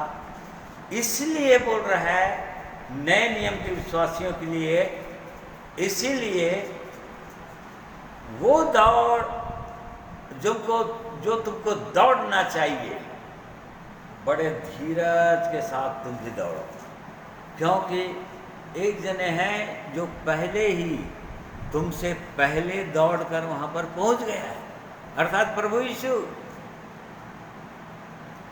जिसने लज्जा की कोई चिंता नहीं किया।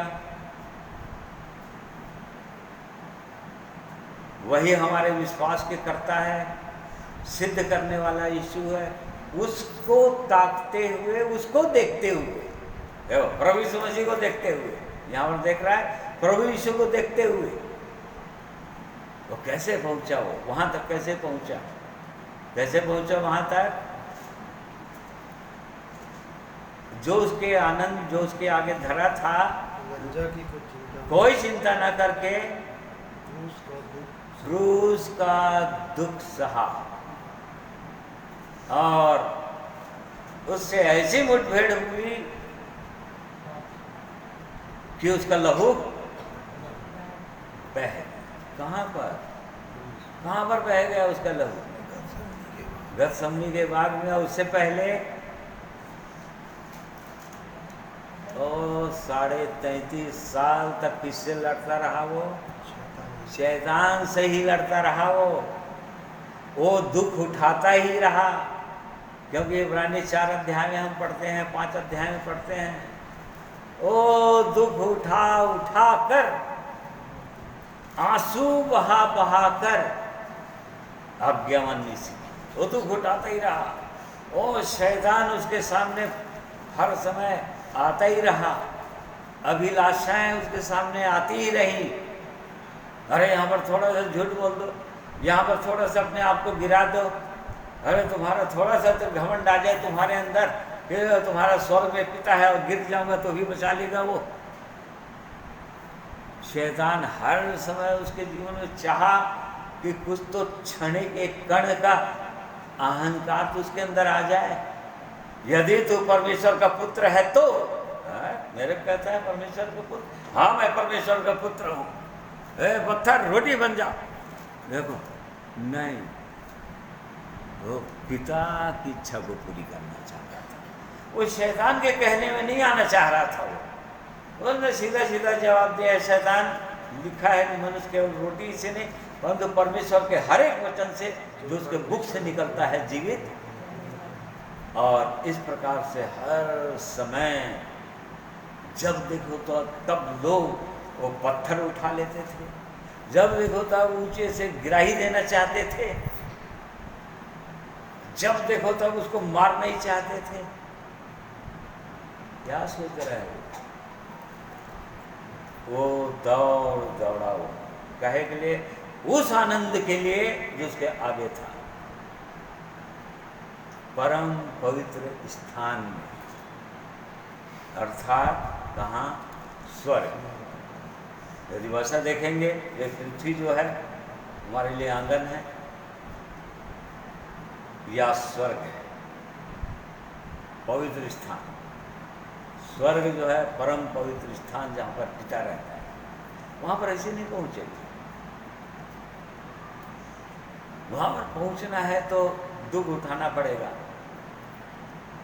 और तब कहीं जाकर पहुँचेंगे। इसीलिए बोल रहा है प्रभु यीशु मसीह को देखते हुए, क्योंकि वही तुम्हारे विश्वास के कर्ता और तुमको सिद्ध करने वाला प्रभु है।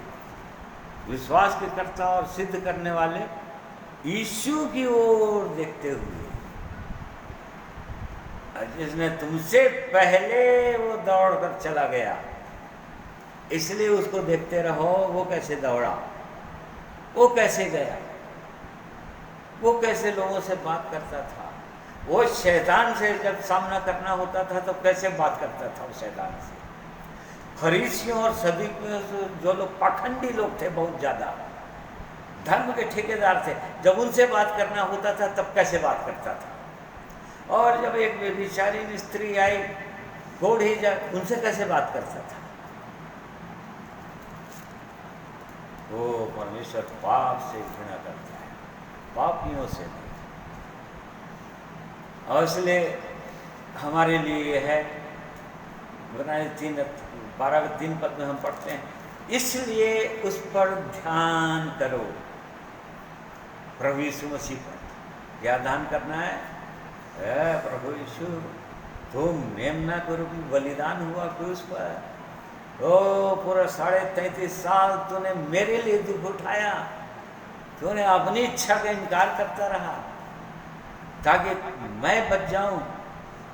और अगर तक जब तक जीवन नहीं पाए थे तब तक अब मुझको रोग बीमारियों से बचा कर रखा प्रभु, एक्सीडेंट से बचा कर रखा, मरने से बचा कर रखा, शैतान को मुझको मारने नहीं दिया, क्योंकि तू देख रहा था कि एक दिन मन फिराएंगे। अवसर दिया मन फिराने के लिए, और इसलिए नहीं प्रभु आपके साथ चलना है, मुझको उस परम पवित्र स्थान तक मुझको भी पहुंचना है। कैसे पहुंचेंगे? यहाँ पर हम पढ़े, इसलिए 3 पद से पढ़िए, 3 और 4। इसलिए उस पर ध्यान करो जिसने अपने विरोध में पापियों का इतना विरोध सह लिया कि तुम निराश होकर साहस ना छोड़ दो। हाँ, ताकि तुम निराश होकर, बहुत सारे लोग निराश होकर साहस को छोड़ देते हैं, प्रभु यीशु के साथ साथ चलना छोड़ देते हैं, उसकी ओर देखना छोड़ देते हैं। क्यों निराश हो गए? क्या चीज? अभाव में आ गए, उनके पास और कई प्रकार की चिंताएं आ गई, संसार की, शरीर की चिंताएं आ गई, कई प्रकार से अभिलाषाएं आ गई, संसार के चकाचौंध की ओर देखने लगे और साहस छोड़ दिए। क्यों? ओ प्रभु यीशु बोला 10 अध्याय, इसे पुराने 10 अध्याय के अंदर 19 पद, फिर से पढ़ो। इसलिए हे भाइयों, जब हमें यीशु के लहू के द्वारा उस नए और जीवते मार्ग से पवित्र स्थान में प्रवेश करने का हिवाव हो गया है। देखो, यीशु के लहू के द्वारा ही हुआ है, और भेड़ और बकरियों के लहू के द्वारा हो नहीं पा रहा था उस समय। और इसलिए परमेश्वर सिखाना चाह रहा था अपने लोगों को, ये देखो भेड़ और बकरियों का लहू तुमको टाइम, थोड़े समय के लिए तुम्हारे अपराधों को क्षमा करेगा, तुम्हारे पाप ढांपे जाएंगे ताकि तुम नाश ना।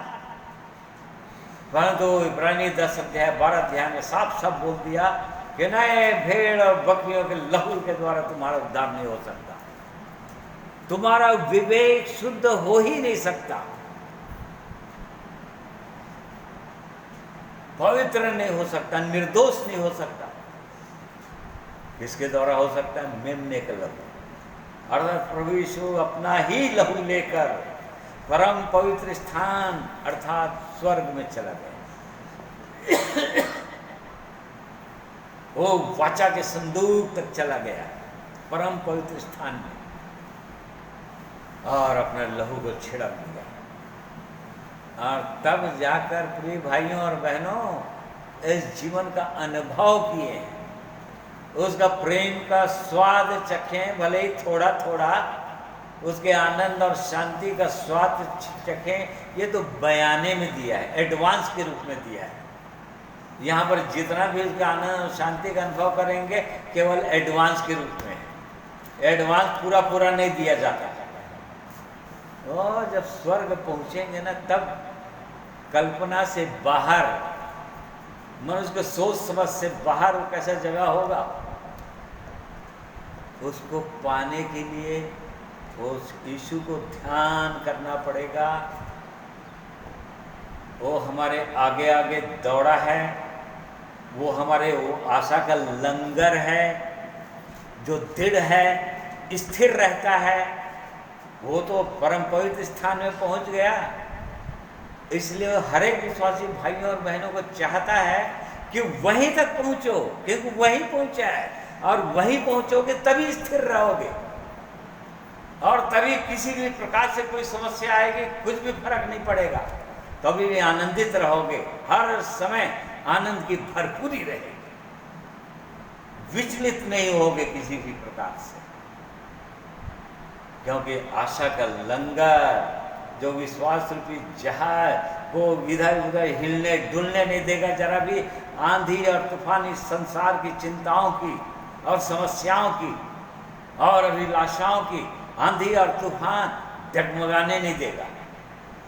ये बोलना चाह रहा है परमेश्वर, इसलिए उस पर ध्यान, इसलिए परमेश्वर का हम धन्यवाद करते हैं उसके पवित्र योजना के लिए। देखिए कितनी सुंदर उसकी योजना है, कहाँ पर हैं एक विश्वासी को जांचना है।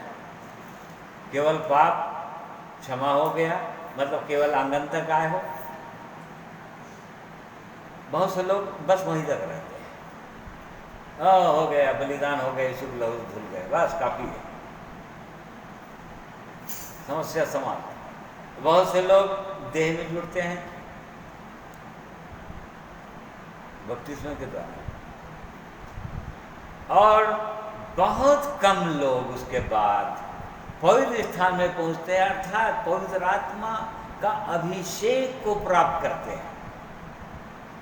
वो जलने लगते हैं दीपक की तरह, और हर समय प्रभु के साथ, उसके वचन के साथ संगति, और आपस की संगति में याजकों का समाज के रूप में आपस में संगति में बैठते हैं, एक दूसरे से सीखते हैं आपस में। और बहुत कम लोग प्रार्थना करते हैं, लोबान जलाते हैं, जैसे लोबान का सुगंध वहां तक पहुंचता है स्वर्ग तक। धूप वेदी थी जिसमें धूप जलाते थे, धूप प्रार्थना को दिखाता है। ये सब परम पवित्र स्थान के अंदर था, उसके बाद बहुत बड़ा पर्दा था, ऊपर से नीचे था। वही पर्दा प्रभु यीशु मसीह क्रूस पर जाकर उसने कहा था पिता से, हे पिता मेरी इच्छा नहीं परंतु तेरी इच्छा पूरी हो, तेरी इच्छा पूरी होगी प्रभु। यदि इनको बचना है सबको नरक की आग से, पाप दंड से, तो मुझको मरना ही पड़ेगा, मुझको पाप का प्याला लेना ही पड़ेगा, मुझको नरक की आग का अनुभव करना ही पड़ेगा। इनके लिए मेरा रूप बिगड़ना ही पड़ेगा, ताकि इनका रूप आग में जाते ही इनका रूप ना बिगड़े। इसलिए प्रभु यीशु मसीह का रूप ऐसा था, ऐसा बिगड़ा हुआ था कि मनुष्य के समान नहीं दिख रहा था। लिखा है यशायाह 52:14 पद में। क्यों? क्योंकि आग में जाते ही मनुष्य का रूप बिगड़ जाएगा। जब से ही अनंत आग में जाएंगे रूप बिगड़ जाएगा पूरी, कैसा दिखेंगे। ओ परमेश्वर महान प्रेमी परमेश्वर, सत्य परमेश्वर, वो हमसे बहुत प्रेम करता है, मनुष्य से बहुत प्रेम करता है। इसलिए उसके प्रेम को हल्का मत समझिए, उसके जीवन को हल्का मत समझिए। वो जो जीवन दिया है बहुत अनमोल जीवन है, उसके जीवन को समझिए। ओ वचन में लिखा है परंतु उन्होंने इसकी कीमत नहीं समझा। इसकी कीमत, उसके बलिदान की, उसके लहू की कीमत को समझते हैं, नहीं समझा उन्होंने। कैसे नहीं समझा? उसको इतना हल्का समझे कि आज पाप किया, आज कुछ पाप हो गया, कोई बात नहीं, कल भी पाप हो जाएगा, और प्रभु यीशु मसीह के लहू से धुल ही जाएंगे। मतलब लहू प्रभु यीशु को इतना हल्का हो गया कि उसके लहू का सहारा ले रहे हैं कि वो धुल जाएगा, पाप धुल जाएगा। बस रोज पाप को धोते रहो। मतलब जानबूझ के पाप करते रहें, या पापों पर जय पाना ना चाहें, या क्रोध आ गया तो क्रोध पर जय पाना नहीं चाह रहे, उसके लिए परेशान नहीं हो रहे हैं, या और कोई पाप है, कोई अभिलाषा, उस पर जय पाना नहीं चाह रहे हैं। मतलब क्यों नहीं पाना चाह, उसके लिए प्रयास नहीं कर रहे हैं, या परेशान नहीं हो रहे हैं, उसके लिए दुखी नहीं हो रहे हैं, परमेश्वर के चरणों में दीन नहीं हो रहे हैं, टूट नहीं रहे हैं। ये क्यों मेरे जीवन में बना हुआ है प्रभु? परेशान नहीं हो रहा है, इसलिए जय नहीं मिलेगा। प्रभु यीशु मसीह की ओर देख नहीं रहे, उसके क्रूस की ओर, इसलिए जय नहीं मिलेगा। इसलिए प्रिय भाइयों और बहनों, ये उसका प्रेम है अद्भुत। अपने लोगों तक को वहीं तक पहुंचाना चाह रहा है वो, इसलिए बुलाया है कि अपने पुत्र के समान बना दे। कब? वहाँ जाएंगे तब नहीं। फिलिपियों 2:5 में लिखा है, जैसे मसीह यीशु का स्वभाव था वैसा ही तुम्हारा भी स्वभाव हो। कब? स्वर्ग जाने के बाद नहीं, अभी जब इस सुंदर जीवन को पाया है, सुंदर जीवन को दिया है, अपने वचन को दिया है, अपने लहू को दिया है, पवित्र आत्मा की छाप लगाया है, उसके भरपूरी के लिए गिड़गिड़ाओ, प्रभु के चरणों में आओ, दीन हो, टूटो, अपने पापों को मानो, और तब वो पवित्र आत्मा से भरता है। ये करो, और तब प्रभु यीशु मसीह के स्वभाव आता ही चला जाएगा निरंतर। इसलिए परमेश्वर का धन्यवाद करते हैं उसके पवित्र वचन के लिए, उसके अद्भुत महान प्रेम के लिए, जिसने हमारे लिए मृत्यु का स्वाद चखा, हमारे लिए नरक की पीड़ा को सहा, अनंत काल की जो पीड़ा मनुष्य के लिए जो होने वाला था, उसने वो सहा 6 घंटे। वो परमेश्वर था, अनंत परमेश्वर था, इसलिए वो सह सकता था, उतनी देर पूरी नरक की आग को सह सकता था, और इसलिए उसने सहा, और हमारे लिए अब एक नया और उत्तम मार्ग बता दिया है। नया और उत्तम मार्ग कि हम पूरी भरपूरी तक पहुंच सकते हैं, पूरे आनंद का, वो परमेश्वर का आनंद, परमेश्वर की शांति, पवित्र जीवन, प्रभु यीशु का जीवन को जी सकते हैं। ये मार्ग उसने बता दिया है, और इसलिए परमेश्वर इन वचनों द्वारा हम जैसे हर एक की सहायता, अगुवाई करें।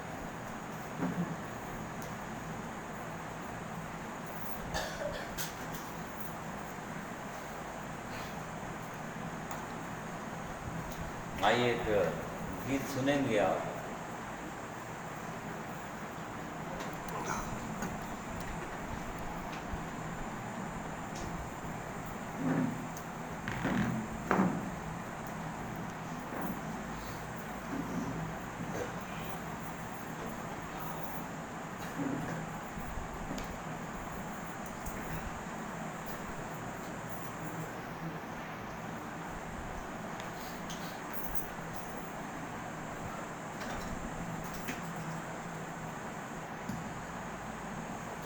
हेलो सबको जाने से कि आज के सुंदर से वचन के लिए परमेश्वर पिता का मैं धन्यवाद करती हूँ, और परमेश्वर पिता की महिमा के लिए गीत गाना चाहती हूँ।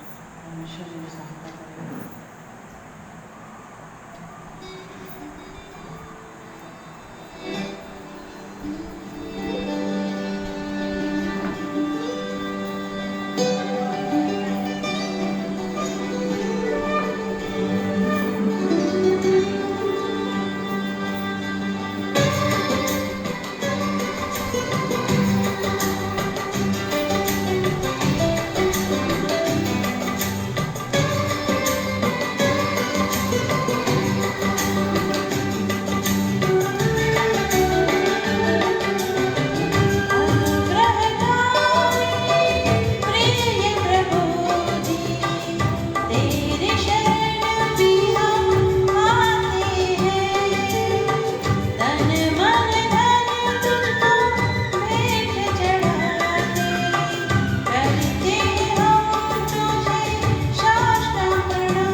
धन्यवाद प्रभु परमेश्वर का। हृदय से मैं धन्यवाद करती हूँ। सबको एक बार फिर से जय मसीह की।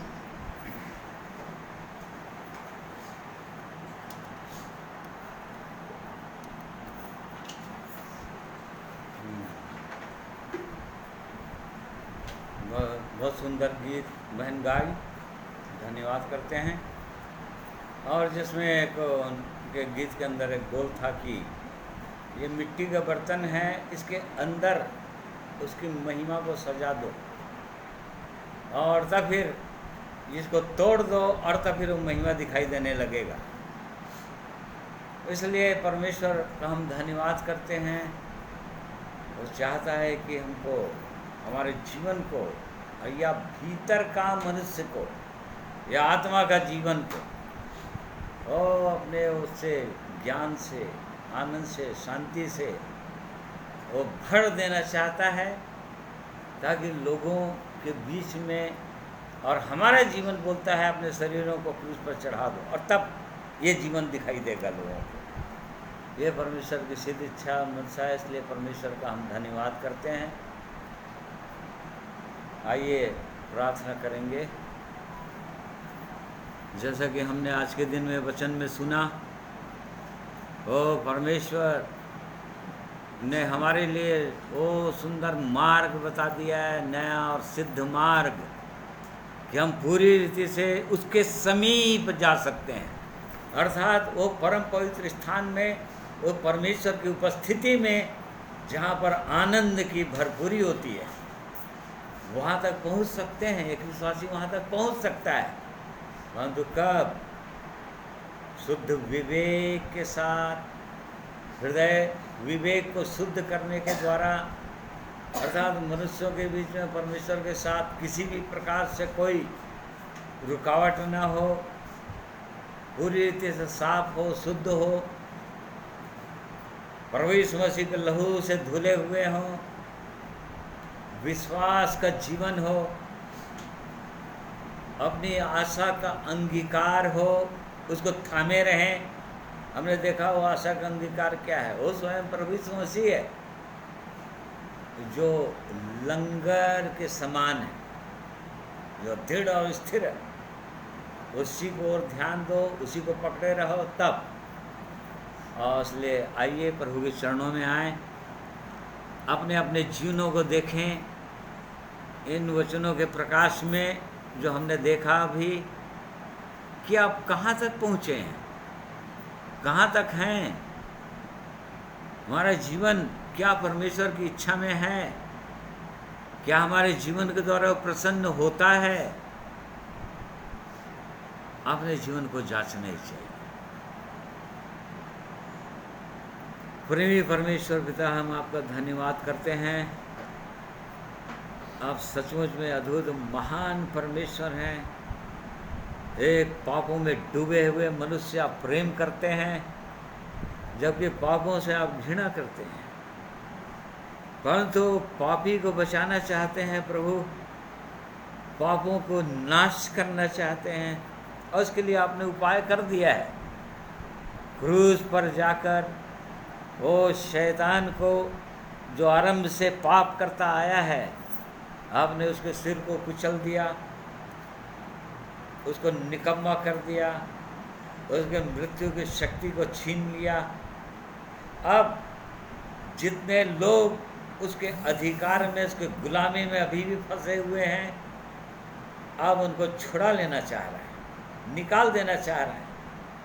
और इसलिए प्रभु जी, और जो लोग निकल गए हैं उससे, आप उनको और आगे पहुंचा देना चाहते हैं प्रभु, आनंद की भरपूरी तक, भरपूर जीवन तक आप उनको पहुंचा देना चाहते हैं, ताकि उनके जीवन के द्वारा केवल आपकी महिमा हो, केवल आपका प्रकाश चमके लोगों के बीच में, और वो लोग उस ज्योति को देख सकें और आपके पास आ सकें।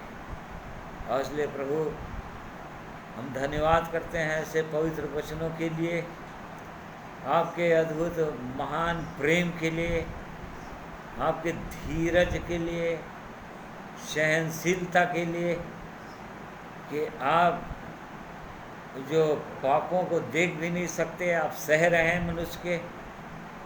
आप कैसा प्रेमी परमेश्वर हैं। हे परमेश्वर, आपके चरणों में आते हैं प्रभु, दीन होते हैं और क्रूस की ओर देखते हैं जहाँ पर आपने उपाय कर दिया हमारे लिए। ओ सिद्ध नया और जीवित मार्ग हमको दे दिया, ताकि पिता तक हमारी पहुँच हो गई है। अब आप चाहते हैं वहाँ तक हम पहुँच जाएं। और इसलिए हर एक भाइयों और बहनों की सहायता कीजिए प्रभु, कि सचमुच में इन वचनों के प्रकाश में अपने आप को देखकर बहुत गंभीर हों, आपके चरणों में दीन हों और प्रभु वहाँ तक पहुँच सकें। धन्यवाद करते हैं पवित्र आत्मा के लिए, जो हमारा सहायक, हमारा अगुआ है, हमारा शिक्षक है। उसकी उपस्थिति में बैठने का अवसर दिया आपने। आपकी स्तुति करते हैं महिमा परमेश्वर, महान परमेश्वर। हमें से हर एक की सहायता अगुवाई कीजिए। प्रार्थना प्रभु यीशु मसीह के नाम में मांगते हैं, सुनिए, ग्रहण कीजिए। आमीन। प्रिय भाइयों और बहनों, आप सबों को मैं धन्यवाद करता हूँ। ये पूरे समय तक आप सुने परमेश्वर के वचन को ऑनलाइन, और ये परमेश्वर आपकी सहायता अगुवाई करे कि इन वचनों के प्रकाश में आगे बढ़ें। आप सबों को जय मसीह।